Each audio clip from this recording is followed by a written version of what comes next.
Sisu, out in theaters, new action film from Finland, it's been described as a mix of John Wick and Inglourious Basterds, which I have to say is remarkably accurate. The film's title is apparently a Finnish word for determination, will to survive, to keep going, to not give up.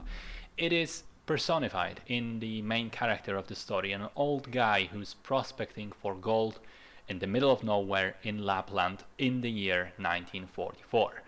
He finds the gold, he attempts to take it back to the nearest town to deposit it in a bank. However, very quickly he runs into a company of Nazi German soldiers escaping defeat into Norway.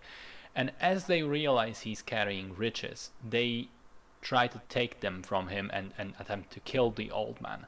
And then it turns out he's definitely not someone you want to fuck with. He's a former special ops soldier, Finnish soldier, legendary for disobeying orders in order to go off alone and hunt down hundreds of Soviet soldiers. With nothing more to lose, the old man is forced to fight the soldiers, to reclaim his gold, essentially refusing to die throughout the entire film.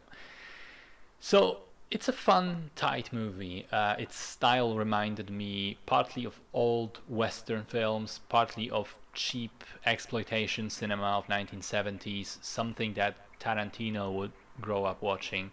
It's ultra violent, has very boldly drawn characters, limited dialogue, and tons of action, but also has these little touches of the style of that era, such as stylized chapter titles.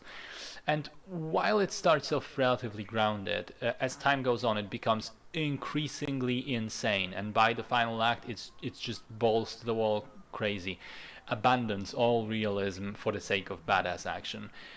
And the action is fun to watch, I have to say. It is entertaining to once in a while have villains in a film that are not morally complicated and in shades of gray, but just 100% reprehensible, and then having the protagonist absolutely fuck them up without mercy. And that is exactly what this movie does. Nothing more, nothing less. I like the music, I like the desolate cinematography of Finnish landscapes. I think all of the actors fit their characters very well, and as I said, all of the violence felt pretty satisfying. I mean, not much else to say really. A simple film that knows what it wants to do and does that thing well.